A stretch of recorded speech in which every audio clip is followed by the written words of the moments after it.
Bien, vamos a empezar hoy hablando sobre la biomecánica de ligamentos y tendones, continuando con las clases o las capacitaciones de biomecánica de segmento. Ya completamos el segmento óseo, lo que es la biomecánica de los tejidos óseos y biomecánica del cartílago articular. Vamos a empezar ahora con la de ligamentos y la de los tendones. Bien, función del tendón. El tendón como tal tiene la función de transferir y resistir fuerzas, dependiendo de la orientación que tenga el tendón y en qué articulación se adecue, puede obviamente ayudar a generar fuerzas, o sea, a generar torque, que es el sentido rotacional que genera una fuerza, y a resistir fuerzas tensiles, y también a estabilizar la articulación. Estabilizando la articulación es dependiendo de la orientación que tenga el tendón, pero como tal, tendones que se junten con una o dos articulaciones a la vez pueden generar una estabilidad extra en esas dos articulaciones. Ejemplo de esto puede ser el recto femoral e incluso el bíceps braquial. Listo, que me genera estabilidad el bíceps braquial en la articulación glenohumeral y básicamente en la región del codo. Y el recto femoral también generando estabilidad en la articulación de la cadera y la patelofemoral. Bien, vamos aquí con la función del ligamento. Bueno, el ligamento tiene tres funciones reconocidas. Bueno, la primera es la más reconocida, que es con la que primero nos enseña en la parte del área de la salud, que es unir segmento óseo con segmento óseo. Esa es la función del ligamento, o sea, unir hueso con hueso. Segundo es resistir el movimiento excesivo. Cuando un ligamento se tensa, es que me genera estabilidad. Si el ligamento no se tensa o se mantiene muy móvil, no me está generando estabilidad. Prueba de eso puede ser la del cajón anterior. Aquí estaría el ligamento cruzado anterior y haríamos una tensión hacia posterior para ver si el ligamento cruzado anterior se encuentra estable o no. Si obviamente cuando hay mucho movimiento me indica que el ligamento no está generando su estabilidad, ¿ok? Recordando que el nombre de los ligamentos cruzados van dependiendo de la tibia. Si va en la parte anterior de la tibia es el ligamento cruzado anterior. Y si está en la parte posterior de la tibia es el ligamento cruzado posterior. Entonces, ¿qué me limitan básicamente estos ligamentos? Igual cuando vayamos a la articulación en miembros inferiores hablamos, pero si el ligamento cruzado anterior va en la parte posterior de la tibia, me está limitando básicamente es la rodadura. ¿Listo? La rodadura hacia posterior. O sea, si la persona cae en completa extensión, se me daña el ligamento cruzado anterior. Entonces, si acostamos al paciente y hacemos una tracción hacia anterior, en la rodadura anterior me estamos determinando si está afectado el ligamento cruzado anterior. No sé si se da a entender muy bien. De igual cuando estemos en la clase específica de esta área o en la capacitación específica de esta área, muestro con un segmento en vivo cómo se realiza estos movimientos. También es para evitar, me envía información propioceptiva. ¿Qué quiere decir esto? El ligamento con cualquier movimiento se tensa, ¿listo? Es fácil de tensar y es muy rápido de tensar. ¿Esto para qué? Para que con cualquier movimiento el cerebro esté informado de cómo está la articulación y en qué ángulo se está moviendo esta articulación, ¿listo? Es la parte propioceptiva, es una función principal del ligamento. O sea, estas dos funciones son como que las más importantes biomecánicamente. La de restringir los movimientos y la de enviarme información propioceptiva. Bien, tenemos la célula principal del cartílago, del tendón y los ligamentos, que es el fibroblasto. Bueno, el fibroblasto es un tipo de célula que contribuye a la formación del tejido conectivo. Básicamente también me produce lo que es el colágeno. Aquí está el núcleo, aquí tenemos la formación de colágeno, que lo vamos a ver más adelante aquí. Bueno, creo que después de esta diapositiva lo tengo acá. Bien, vamos a ver la estructura y composición básicamente del tendón y los ligamentos. Tienen casi su misma distribución estructural, o sea, sus mismas cantidades, solamente cambia la distribución. Entonces, su parte celular obviamente es el fibroblasto, que presenta un 20% en ambos. O sea, para el tendón es un 20%, para el ligamento es un 20%. Lo extracelular, que es un 80%, aquí me divide en un 100% estas dos estructuras. Este 80% lo vamos a dividir otra vez en dos. Entonces, la fase sólida y la fase líquida. Si hay proteoglicanos, que es lo que esto que está acá, me indica que va a haber agua. Listo, que es la fase líquida, que comprende un 70%. La fase sólida está dividida entre el colágeno y la elastina. La elastina solamente va a estar en mayor predisposición en un tipo de ligamento, que es el ligamento amarillo. Listo, el ligamento amarillo que se encuentra en la columna vertebral, que tiene ese color característico amarillo por su alta capacidad o su alta densidad de elastina. pero al tener alta densidad de elastina tiene menos densidad de colágeno. Entonces ahorita que veamos la curva de esto, vemos cómo es su comportamiento lesivo biomecánico. En la estructura, bueno, la estructura, como lo mencionamos, es del fibroblasto de 20% en cada uno, el agua en 80% y los sólidos en 20% cada uno. Lo que me da la diferencia en que algo se convierte en ligamento o se convierte en tendón es la distribución del colágeno. El colágeno tipo 1 presenta un 90% en el ligamento y presenta más en el tendón, un 95%. Y el restante del colágeno tipo 3 va en 10% en el ligamento y de un 5% en el tendón. Estas distribuciones es lo que me identifica si se va a convertir en un tendón o en un ligamento. El colágeno. Bueno, el fibroblasto aquí me produce pequeñas fibrillas de colágeno que se unen iónicamente. Como lo hablamos en la clase de cartílago articular, que los proteoglicanos también tienen unión iónica.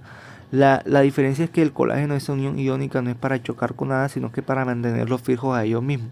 Entonces, tenemos aquí una fibra de colágeno que por su cola posterior es negativa, es de ion negativo, y su cola anterior es de ion positivo, lo cual me la une y generamos un cuadrante de colágeno. Varios cuadrantes de colágeno me generan una miofibrilla de colágeno que genera básicamente fibras de colágeno. ¿Ok? Bueno, ahora, ¿cómo esa distribución del colágeno varía dependiendo del tendón y ligamento? Ya vimos que la distribución de colágeno es casi igual, pero me refiero a la orientación. ¿Ok? Ya sabemos que acá tienen, el tendón básicamente tiene un 90% de colágeno tipo 1 y 10% de colágeno tipo 2, y el contrario, 95% de colágeno tipo 1 y 5% de colágeno tipo 2, pero me interesa la distribución de ese colágeno. ¿Listo? Tenemos acá el tendón y el ligamento. Cuando nosotros hacemos zoom acá en el tendón, vemos que aquí vamos a suponer que hay 100 fibritas de colágeno, y aquí también hay 100 fibras de colágeno. La única diferencia es que estas 100 fibras se orientan en un mismo sentido, y todas están en un mismo sentido, un sentido perpendicular. ¿Y qué me indica esto? Bueno, acá podemos ver también las fibras de colágeno, la fibra de fibroblasto, o sea, la célula, que me indica que todas las fibras estén en un mismo sentido, 100 fibras en un mismo sentido, que todas van a soportar esa misma carga en ese mismo sentido, o sea, van a resistir esa fuerza todas las fibras directamente, o sea, van a tener más resistencia en ese mismo vector. Si alguna fuerza actúa en este vector, obviamente no van a cumplir su función porque no hay fibras en ese vector. Todas las fibras van a estar en este mismo vector, todas las fuerzas las van a hacer en este sentido. Obviamente el sentido va a ser acá ascendente, sino que para que se logre determinar bien acá al lado. ¿Listo? Todas las fuerzas van a ir en este mismo sentido.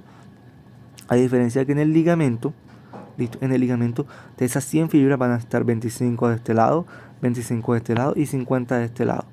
Obviamente, ¿qué me indica? Que puede resistir diferentes fuerzas en diferentes ángulos. O sea, si hay una fuerza acá la pueden resistir, si hay una fuerza acá la pueden resistir, si hay una fuerza acá la pueden resistir. La única diferencia es que si es una fuerza de, por ejemplo, fuerza que pueden soportar 85 fibras, obviamente la van a poder soportar porque acá hay 100 fibras. Pero como acá solamente tengo 25 fibras orientadas a este lado, una fuerza de 85 fibras, le estoy colocando así más fácil para que sea un poquito más entendible. Una fuerza de 85 fibras no van a poderla resistir en este ángulo, tampoco en este ángulo, y menos en este ángulo. O sea, pueden resistir en diferentes ángulos diferentes tipos de fuerzas. Pero una misma fuerza de una alta magnitud no es capaz de resistirla un ligamento. Es mucho más resistente un tendón en ese aspecto. Pero la diferencia es que este me resiste muchos diferentes ángulos de fuerza. Y obviamente nosotros no tenemos un solo tendón, hay diferentes tipos de tendón, hay varios tendones en una sola articulación. Entonces es como el pro y el contra de la diferencia entre tendón y el ligamento. Bien, la estructura del tendón. El tendón va a estar recubierto siempre por un paratenón. Este es el tendón que estaría dentro de esto, y aquí estaría el paratendón alrededor. Y como está aquí, tenemos el tendón de la cabeza larga del bíceps que pasa por el surco interbicipital, el surco del troquini y troquítero, tuberosidad mayor o tuberosidad menor del húmero, y este pasa por encima y se inserta básicamente en el tubérculo supralenoideo. Listo, aquí se me inserta todo lo que es la cabeza larga del bíceps, la cabeza corta estaría aquí en el proceso coracoides. Ya, entonces, cuando este pasa por aquí, como pasa dentro de la articulación, tiene una bursa, un recubrimiento sinovial, para impedirme la fricción en esta área. ¿Listo? Para impedirme la fricción, porque miren el ángulo que forma. Entonces, movimientos acá me genera mucha fricción. ¿Listo? Movimiento acá me genera mucha fricción, lo cual sería muy ineficiente para el ligamento porque básicamente me estaría levemente desgarrando o dañando. Entonces, el cuerpo colocó un recubrimiento sinovial en esta área para impedir el roce. ¿Listo? Es como una parte de aceite. Dato importante, el tendón no se inflama, pero siempre el tendón va a tener, el tendón no, el paratenón siempre va a tener vascularización. Siempre que haya vascularización va a ser por el paratenón. El tendón que se encuentra dentro de este no se puede inflamar, ¿listo? O sea, me refiero a inflamar, no de prender fuego, sino no se puede vascularizar, ¿listo? No está vascularizado. Simplemente se vasculariza en la parte del paratenón. Entonces, las patologías como tendinitis e inflamación del tendón no son correctas porque lo que se inflama directamente es el paratenón. Entonces serían las paratenonitis, ¿listo? O podemos colocarle tendinopatías. ¿Listo? El tendón sí tenemos tendinosis, que sí es destrucción básicamente del tendón. Eso sería por mucha fricción o mucho daño de estas fibras. Entonces, la vascularización obviamente sabemos que es para el paratenón cuando hablamos del tendón y es por una parte del perinecio muscular y básicamente la parte del periósteo, la parte ósea, y estas van directamente al paratenón. En el ligamento básicamente tiene dos irrigaciones, por superior y por inferior. O sea, si hay un daño por arriba, obviamente va a tener irrigación y reparación por la parte de abajo. Un daño grave sería un daño en toda la articulación, que ya no tenemos vascularización directa para el ligamento. Entonces, arterias de inserción y arterias de inserción superior y arterias de inserción inferior. El comportamiento mecánico. Bueno, acá estas son las curvas que mostramos acá en la capacitación de tejido óseo, que es la carga de deformación, que me divide en dos zonas: la zona elástica, que es la zona donde podemos estirar y puede volver a su forma normal, y la área plástica, donde cuando ya pasa esta área no puede volver a su forma normal. Acá básicamente aquí iría un desgarro. ¿Listo? Este sería el comportamiento de ambas estructuras. Tenemos una cierta deformación, pero cuando ya pasa esa deformación vemos que queda una área de desgarre, pero los daños son por parte. Acá se desgarra básicamente el 50% de la fibra, aquí me quedan solo 20% y aquí un desgarro total. O sea, siempre que haya un desgarre siempre van a quedar aún fibras resistiendo, ¿listo? Hasta llegar a una ruptura total. Entonces, el comportamiento lesivo sería en distintas zonas. La zona 1, que es el principio del tejido. Por ejemplo, las fibras de colágeno siempre van a estar en esta distribución en el ligamento. ¿Listo? O en el tendón. Bueno, el tendón porque básicamente siempre se estira porque siempre hacemos movimiento. Y junto al ligamento.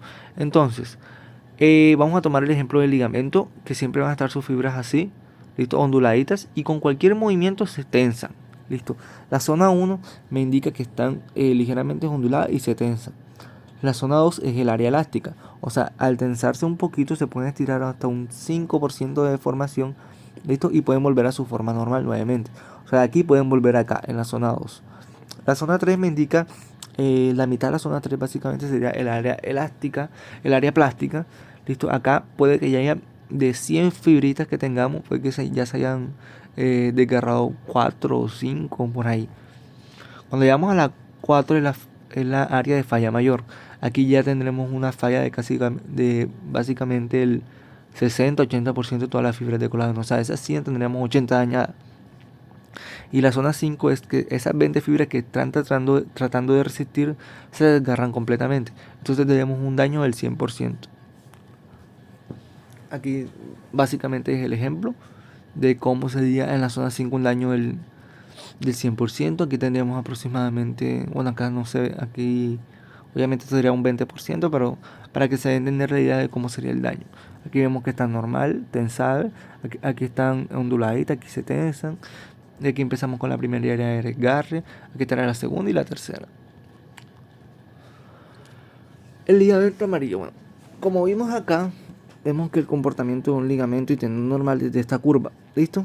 Tienden a resistir bastante deformación y soportan bastante carga hasta llegar a su área de fallo, que sería este.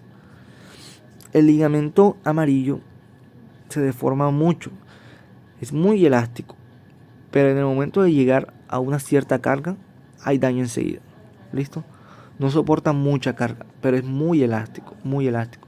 Este ligamento, obviamente, al tener 70% más de elastina, tiende a tener el 30% sobrante en colágeno. Y el colágeno es lo que me da la capacidad de soportar las cargas. Entonces, es muy elástico, a diferencia de que no soporta tantas cargas.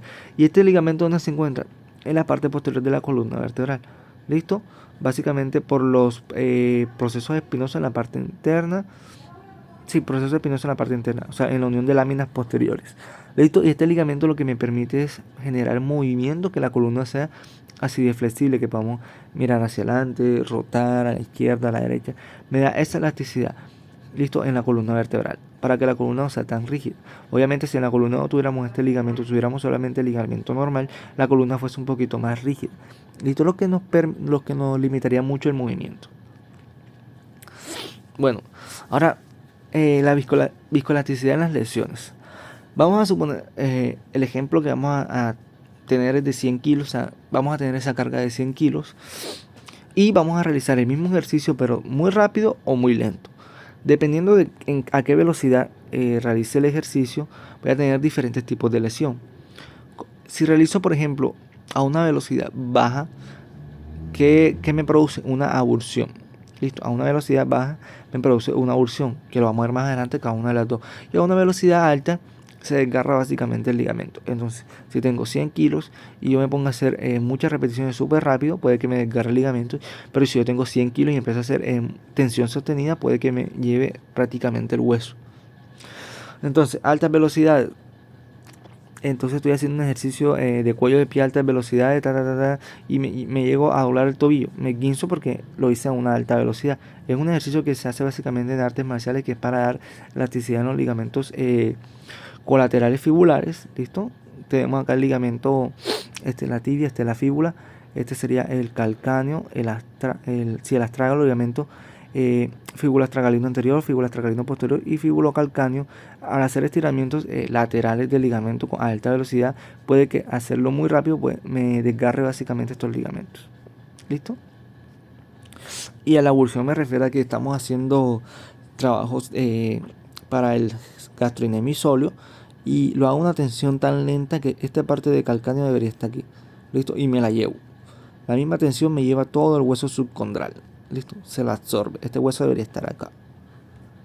Listo. Ahora, a la inmovilización. Bueno, tenemos que cuando un ligamento o un tendón, vamos a hablar de ligamentos básicamente porque es un poquito más sencillo de explicar.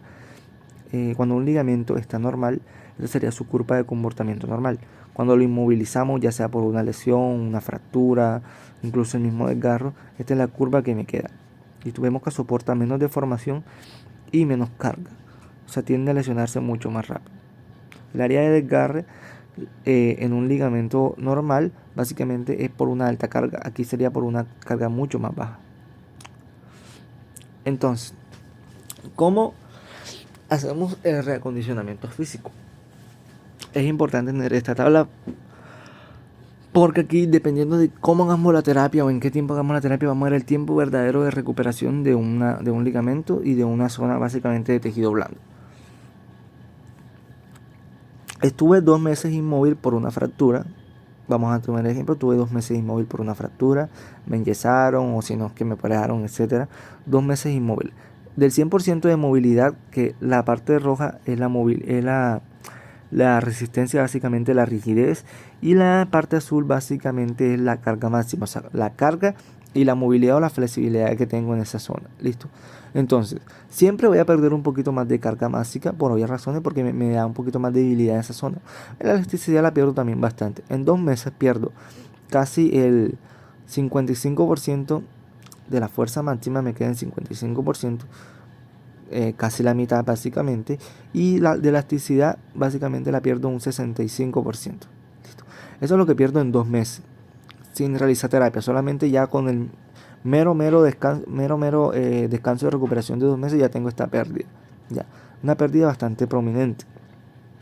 Entonces vamos a ir a terapia. Normalmente lo que me indican la terapia son 1 mes, o sea, de fisioterapia serían 10 sesiones, que es el promedio que dan para patologías osteomusculares, que serían técnicamente un mes o aproximadamente 2 meses.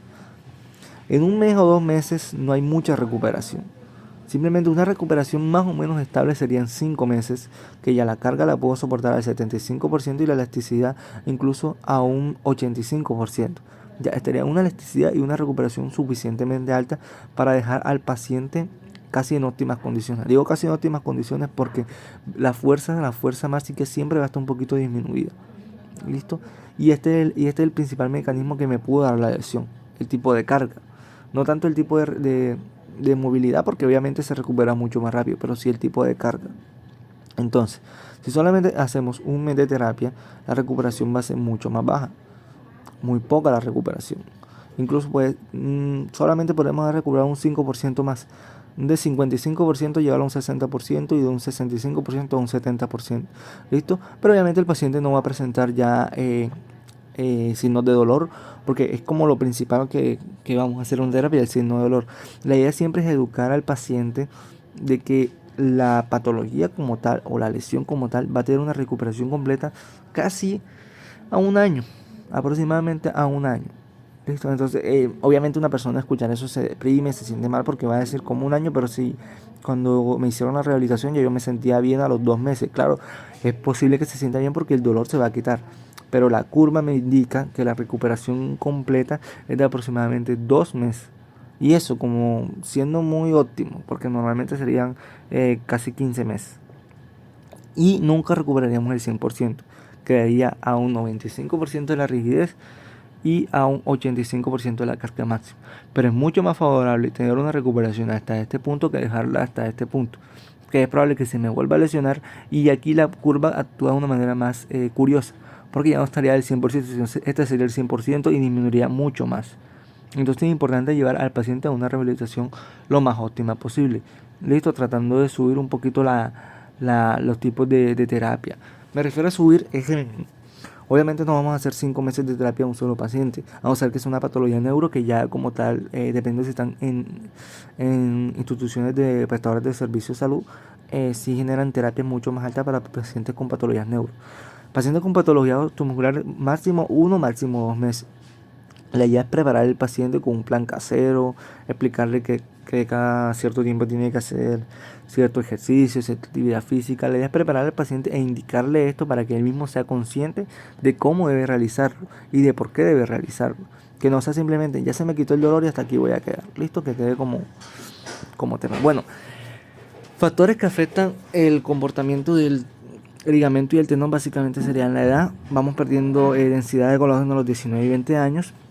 Un parto básicamente en la zona pélvica es desfavorable, o sea, me refiero a desfavorables que se hacen un poquito más dúctiles, pero esto es reparable, ¿listo? Básicamente después del parto, por la producción hormonal que presentan las mujeres para poder acomodar esa articulación para que salga el niño, me indica que es básicamente dúctil y modificable. Y la inmovilización es básicamente por lo que vimos anteriormente, que me disminuye la fuerza tensil y la capacidad de manejar carga, y las tensiones porque me disminuyen básicamente sus propiedades biomecánicas. Una lesión literalmente me disminuye la carga, la rigidez, todo ya sea por el dolor o por el daño que se me realizó en esa área. Listo, esto sería todo. Este es el volumen 1 de ligamentos y tendones.